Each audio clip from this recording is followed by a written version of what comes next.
Start webinar. So Elizabeth, we'll start seeing people come in, hopefully, under the attendees. There we go. So dobry večer, good evening to everyone who's joined us today. It's January 25th, 2024, and we are on the line with our friends from Newfoundland and Labrador tonight, where there will be a presentation on the services and the experiences that people can have in that province. My name is Ihor Mikhailchishin. I'm the Executive Director of UCC. With me is Dmitro Malik, our co-host of the Expert Insights series. Before we get started, we'll give people a few more minutes to join. We do have upcoming webinars. If you're on here tonight, you may have seen on our website, some future themes have been announced. So mental health, Ukrainian credit unions, the health system, and living in the Yukon. So if Newfoundland isn't interesting you, you can think about the Yukon, and that takes us to the end of March, and we'll have additional spring topics announced in the coming months as well. So we do appreciate the feedback that we're getting from everyone who participates in the webinars and watches and sends us their questions. And we do appreciate the comments on YouTube as well, because we are recording this for our UCC YouTube channel. So tonight, I think we're going to get started. Two technical things for our audience.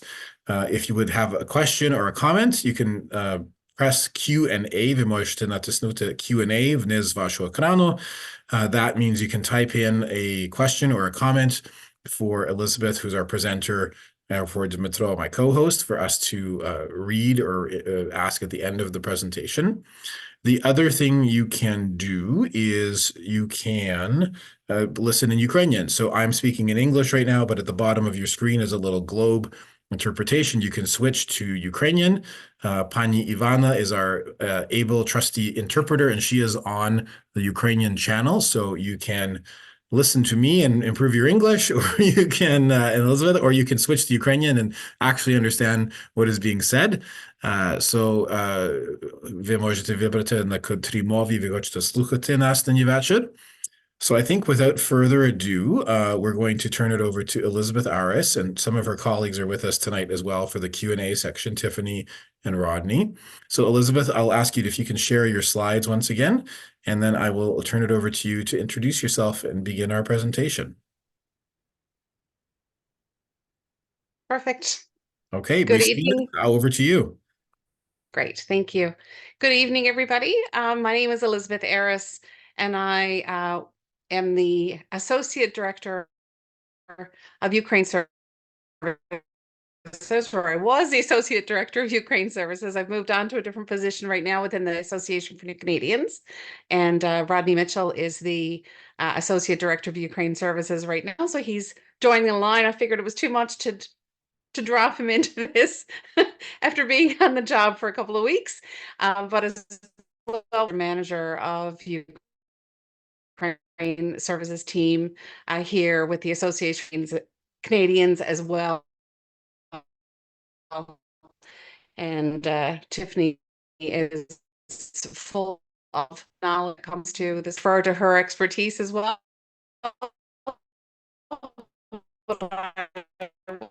I will continue with the slides. So, as I mentioned, we are from the Association for New Canadians, currently the only service provider here in Newfoundland and Labrador for newcomers. So we're going to tell you a little bit about what Ukrainians can expect when they come to Newfoundland to stay here as well.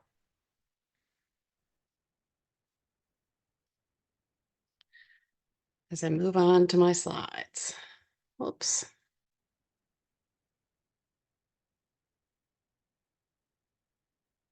And my slides aren't moving. Okay, here we go. So the Ukrainian support team works with the Provincial Office of Immigration and Multiculturalism. And we have specific programs that are here for people when they decide to come to Newfoundland and Labrador. only service provider here in the province. And immediately when people first arrive into Newfoundland and Labrador, we are here ready to welcome them with open arms. We're going to go through just a couple of things that you can expect if someone is going to choose to come to Newfoundland and Labrador, and some of the things that we offer as people are settling here. Oh, I think I missed one of my slides, but by the looks of it, that's okay. So the Association for New Canadians has been in Newfoundland and Labrador for 45 years and has been helping newcomers settle here. We have people from all over the world to settle in Newfoundland and Labrador. Primarily, they come to St. John's, which is our capital city, and people will come to St. John's certainly first, and then choose to go to other parts of the province as well, depending on housing and employment in the various areas. The Association for New Canadians has satellite offices throughout the province. So we have them all the way over to the West Coast and in Labrador as well. So that there is support for newcomers, no matter where they settle within the province. They are connected with the Association for New Canadians, or the ANC. I'm going to just say that for short. So when someone decides that they're going to come to Newfoundland and Labrador from Ukraine, they are going to register first and contact us via our email, which is ukraine@ancnl.ca. And they contact us to let us know that they are thinking about arriving, coming to the province, and they want to have some support. And we'll gather all their information, the pre-arrival information that we gather, and we meet them at the airport, and we bring them to their temporary accommodations at the hotel when they arrive. It's always very exciting when we get new arrivals. We're always looking to see how many people are coming. A couple of weeks ago was the first time we've had infants arrive, and we had to run out and get car seats because we didn't have infant car seats. We had baby car seats, but not like we had toddler car seats and for young children, but not for babies. So we had to run out and get those quickly. But it's very exciting to see all these new little babies coming and their families as well. Of course, all the things that we provide for newcomers, of course, are of no cost to them when they arrive. So all the different services that we'll go over today are free as people settle here in Newfoundland. We have provided a document as well for newcomers to show them the first 45 days. For those of you who may not know, when Ukrainians arrive here in Newfoundland, they have a maximum of a 45-day stay in temporary accommodations. So we outline kind of what's expected of our clients when they arrive in the first 10 days, the following 10 days, and so on, to show what supports are there for them, but also what the timeline is for them to be able to be connected with the labor market, to be able to find housing, to have any of the supports, mental health services, and things that they require as well. This picture, I will note in the background, was taken when this summer, when we had a little excursion around the bay, what we would say in Newfoundland. And it was a couple of bus tours, the chartered bus tours that we had for our Ukrainian newcomers, and brought them to Topsail Beach, which is, of course, as you can see, is absolutely beautiful. And was an amazing opportunity for our clients to be able to experience, a community that's outside the city center, and be able to go on a bus ride, be able to see parts of the province that they may not have seen when they first arrived. So it certainly was gorgeous to be there at Topsail Beach. So, as I mentioned, the first 10 days of arrival when people first come to Newfoundland. Our settlement team obviously have made all the arrangements as people get ready to come for their temporary accommodations. And we get all that information through the pre-arrival before they even arrive here. This section, we're going to outline kind of what's expected when someone is coming to us, and what the Association for New Canadians offers as they're residing in temporary accommodations, but also once newcomers have settled into the community as well. So we have different levels of management, case management for newcomers when they arrive. So you're assigned a case manager who's going to help you navigate everything you need to know as you're settling here in the province. The case manager reaches out within the first couple of days of you arriving. A lot of times our clients will, because we have our case management team in the hotel, in where the temporary accommodations are. So clients can come at any time to be able to see their case manager. And oftentimes clients are very eager to get the ball rolling and they want to come down and meet with their case manager right away. But within the first 2 days is our aim to meet with our clients. And then we start helping them get settled. So they're getting their MCP card, their provincial medical health coverage. They're getting a social insurance number. They are accessing any wellness and mental health supports that they may need. They are arranging for needs assessment when it comes to their English language assessment and training. They're connecting with a housing officer. Every client is assigned to a housing officer who looks at what their needs are for accommodations, whether they are a single person or they're a family. If they have pets, that kind of thing we take into account. Within the first 10 days as well, then they're opening up their bank account, booking an appointment for an immigration medical exam, and registering with the Ukraine Job Connect and with a Ukraine job matching program as well. And then, of course, we're offering all kinds of programming as well within our Ukraine services team. Those can range from how to get a driver's license in Newfoundland, the weather in Newfoundland and how to prepare for that, the education system. So those types of programming programs are offered through our programming team, and they're well attended. We have children's programs and for parents with children as well, young children. So those are different programs that we offer, and we try to connect people with that as soon as they come, so they have that sense of community as well. Am I doing okay when it comes to my speed? Am I going too fast?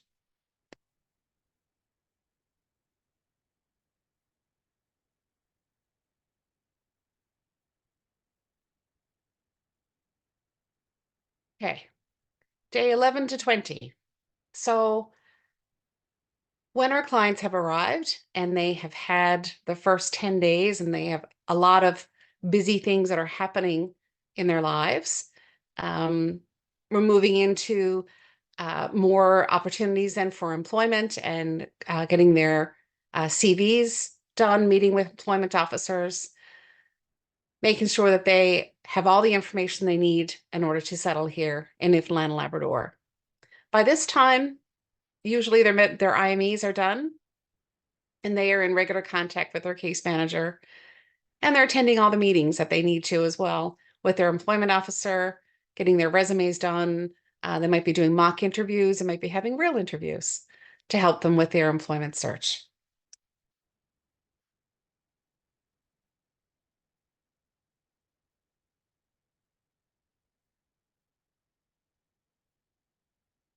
Part of the supports that we offer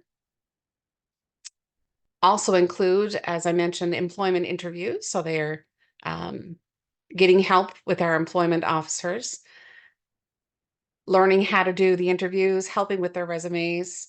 They're also starting English language training and getting an assessment done to find out where their level is.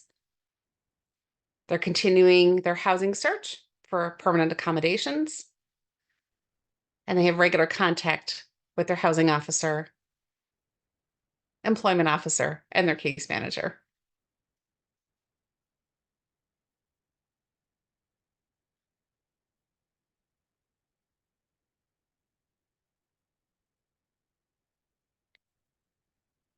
For days 31 to 40,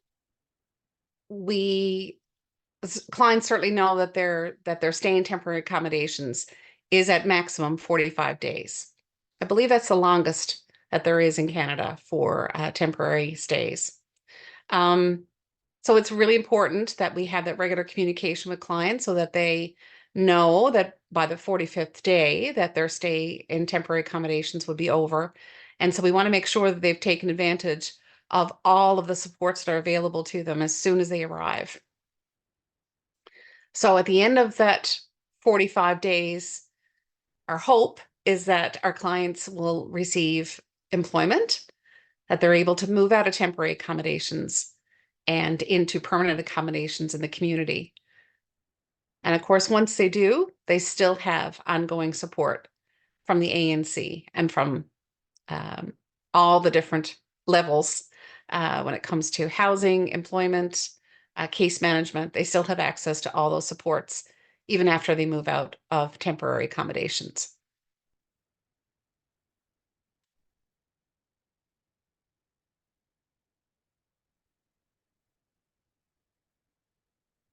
So this is just a quick summary of what it kind of outlined there as well.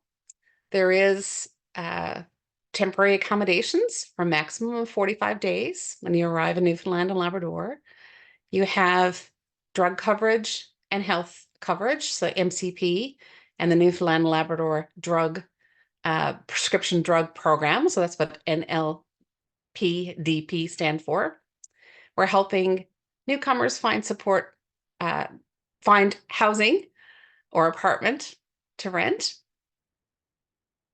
And we offer all of these types of settlement and resettlement supports as well. Greeting them at the airport as soon as they arrive, temporary accommodations, all of their housing searches, community orientations, helping students in school as soon as possible so that they can make friends, community employment referrals, connecting with employment officers, arranging for interviews, helping with their resumes, opening bank accounts, getting their social insurance number, and lots of supports for schooling as well.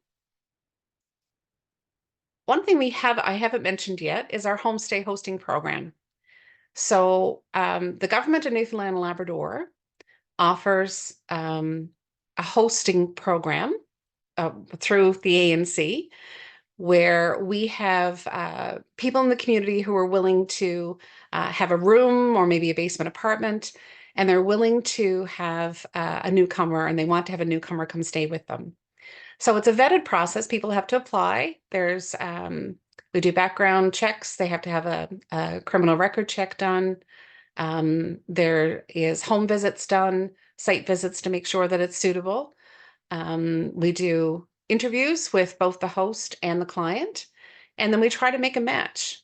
So sometimes we have hosts that are looking, they want to take a senior individual to be able to help them. Sometimes we have hosts that want to have a young person because they might have an empty nest syndrome and their kids have gone. They want to have another young person come stay with them.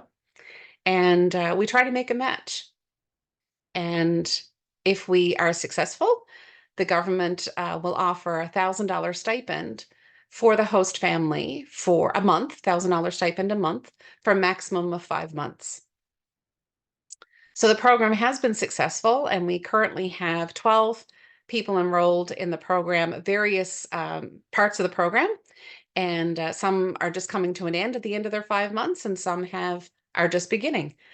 So we've had various levels of interest with that, from single parent homes to individuals, and that's been a very successful program that we're hoping will continue for the next few months as well. And we have new people all the time that'll contact us and say, I've heard about this and I would really like to offer my home up. And there's been some beautiful friendships that have come out of it.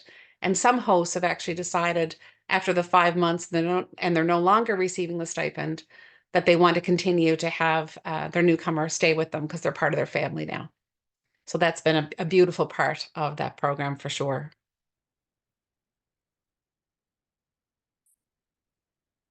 Continuing some of our support to the public education for all students age kindergarten to grade 12. We have English language assessment and training that are right on site as well at the temporary accommodations. There is a 42-week wage subsidy program that businesses can apply for, so that helps to subsidize wages of newcomers. There's a job matching program as well. So we look at what the skills are of newcomers coming in, provide some interview support for them, and are able to make some matches there when it comes to employment. And there's all kinds of training courses as well that we offer for newcomers. So for example, if we have people who are interested in the food industry, then we might offer food safety course or WMIS training or first aid training and that kind of thing in order to make someone have pre-employment skills and make them a little bit more ready for the job market. And we have lots of immigration supports as we continue on the journey with our newcomers. Those are our contact emails and numbers, things there. So we are the Association for New Canadians, Newfoundland and Labrador, so ancnl.ca. The direct email that people can email us for information is ukraine@ancnl.ca. And the Office of Immigration and Multiculturalism with the Government of Newfoundland and Labrador is, their number is there as well. And their email is ukrainefamily@gov.nl.ca. That is the end of my slides. I don't know if there's any questions. And if I can't answer them, I'm sure that Tiffany and Rodney certainly can. Well, thank you very much, Elizabeth. I'm going to turn it over to Dmitra to handle if there's any Q&A. And thank you again for that wonderful presentation. Thank you. Thank you. Thank you, Elizabeth. I guess we had just two questions there, and they were regarding the how to rent apartment with pets, and I believe that was answered. I have a question, and it's because we don't have any questions, but I have a few. Right? I always have. First of all, I'm looking forward to visiting your province this summer, and yeah, Bruce reached out to me probably a few months ago, and we kind of like we'll go there and we'll have we'll visit Newfoundland. So yeah, I think there are a lot of questions from Ukrainian community, and I follow a few Telegram groups and Facebook groups. And there are questions about the immigration program, and I'm not sure if that's the right audience to ask, like specifically the organization that you represent, if you know anything about that. And maybe not the specifics, but how easy is to apply to that for that immigration program and to get that nomination from the province? I don't know if Tiffany, you might be better able to answer that question. Yeah, I certainly can. So we will provide contact information on how people can connect with an immigration program officer through the Provincial Office of Immigration and Multiculturalism. So there are two pathways that a lot of our Ukrainian clients will go in under, either the Provincial Nominee Program or the Atlantic Immigration Program. So we direct them to speak with provincial officials in that department to get additional information. And all that is provided to them through email. They can schedule appointments and get information on the possible PR pathways for them.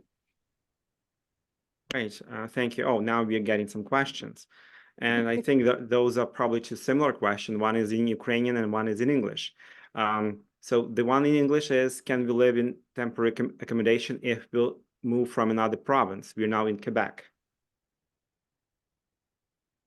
So the answer to that is that they've already stayed in temporary accommodations in one province. Tiffany, correct me if I'm wrong. They cannot stay if it's a federal hotel. They cannot stay in a federal hotel in Newfoundland and Labrador. But we do have several clients who will move from one province to Newfoundland and Labrador as well. But their stay is maxed out at 45 days. Am I correct, Tiffany? That hasn't changed, right? That's correct. Okay, so they will be eligible for the provincial stay, like that 45 days, not the federal one. Okay. And, That's right. and will they be eligible for the homestay hosting program? if need be? Right now, we have a lot of people on the wait list for the Okay. homestay hosting program. So if we have a match, it's possible, but we have a lot of people that are on the wait list and just not the right match. So unfortunately, we had a lot of single parents with children, and a lot of hosts only wanted to take a single individual and not have a family. So unfortunately, those clients were not successful in being matched. Yeah. Okay, thanks. And I'm kind of just wait for a few seconds and let Ivana finish her translation. I have a follow-up question on this one. Okay, I lost my train of thought here. Yeah, that was kind of connected to this one, but okay, yeah. Do they have to let you know in advance that they're coming to the province, to St. John's? Okay. Yes, we like to have as much notice as possible so that we're able to meet them at the airport, make arrangements. Sometimes we know about employment, so if somebody has a particular background or experience in a particular area, we can see if there's a job matching for them. So we certainly like to know that information in advance so that we are prepared for who's coming. Yeah. But I have a question, and it's maybe probably the question not specifically for you, but maybe you know this. Is there any data about those Ukrainians who already came to Newfoundland Labrador in the last 2 years? Were they able to find jobs? How many have left the province, if there is anything like that? Yeah, we do have that data. I don't have it at my fingertips right now for you, but we do have that data. We've actually welcomed almost, it was 3,600, I believe, as of Monday when we did a report. We've had 3,600 Ukrainians come to the province of Newfoundland and Labrador. And when you think that our entire province is only 500,000 people, that's a significant amount of Ukrainians who've arrived. So we have a vibrant Ukrainian community here now for sure, especially here in the city.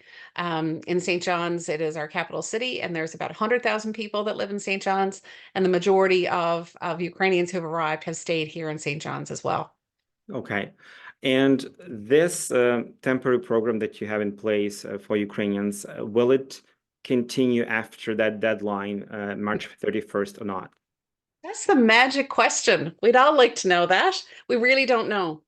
All we know right now is that the March 31st deadline is like everybody, that's what we're going by. We haven't been given any information whether it would be beyond that or not. Okay. Do you have maybe a target date when you'll know this? I wish. No, the provincial government has not let us know yet as to when that information is going to be out. We're all eagerly awaiting to find out, how long the program is going to go. But right now we have no indication. We're just going by the March 31st deadline, like everybody else.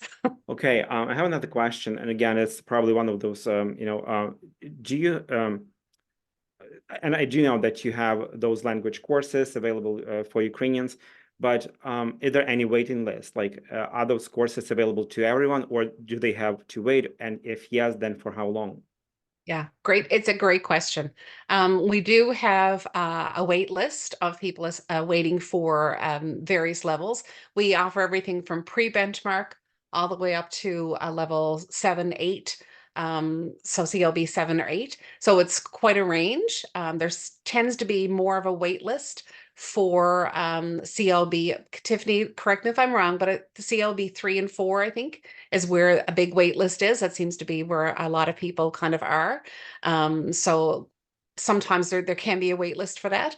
It could be as much as 30 days. They're assessed within a couple of weeks, but it might be a while till they get the courses. But we're being very innovative with what we're looking at for language courses, offering evening classes, conversation classes, virtual classes as well, to be able to help support our Ukrainian newcomers as much as we can with a variety of different mediums and ways of assessing their English and supporting them as they're learning English as well. Hey, thank you. I see one more question here, and it's not sure if I'm going to get this correctly, because I'm not sure if I understand this. There is a question about if do you help with getting, my understanding is that people want to get to set up or register childcare in the province of Newfoundland, Labrador, and do you help with this, like as you know, to establish or to register a new childcare center, for example? I'm going to defer to Tiffany for that one. I know that when we have people staying in the hotel who are availing of language classes full time, there is a childcare provided for children under the age of 5 who are not in school yet. So that is available for people attending the language school full time within the temporary accommodation within the hotel. As for the community, Tiffany, I'm not sure if there is a network there to help support newcomers in the community. Yep. So there's a list of all government daycares available online with contact information. So if clients have very good English and are able to call themselves directly to the daycares to be added to the wait list, case managers will provide them with that list and the information. If they need assistance calling, their case manager or through an interpreter will assist with getting their child on the daycare. Okay, but definitely there is a problem as we know in Canada, right? It's okay. I don't have any other questions here. Maybe just kind of general question. How difficult is it to find a job in St. John's? You know, because what we see and we probably keep seeing, and based on the data and anecdotes that you know from people that are reaching out to us, there's going to be lots of people coming to Canada, and they may have even lower knowledge of English language than those who have already arrived. How difficult is it to find a job in Newfoundland and Labrador without any English, like none, or like basic? It is, I mean, it is difficult. It is more challenging, certainly, but we've had lots of success stories of people with very, very low levels of English pre-benchmark who are employed. So it depends on what the job is. So cleaning jobs, sometimes construction jobs. The ANC also offers support, language support for particular areas of employment. So if we have a lot of people who are interested in construction and a construction company wants to hire, you know, a large number or a number of Ukrainians, we can have a language coach kind of go and help. They're teaching the language that they need to know for the construction site in order to start the work. So there's all kinds of supports like that are available as well. But yeah, having a lower language level is certainly challenging, but it depends on what the job is, and it depends on the employer. Several of our employers now have had a really good experience with Ukrainians, so they're eager to hire more Ukrainians as well. That helps a lot. And so there's several Ukrainians who are employed who, you know, are able to help as well with new Ukrainians that are coming into different businesses and companies, because their work ethic has been so exceptional, and you know, they've been an amazing employees, and so employers really want to hire more. All right. So it depends on the industry.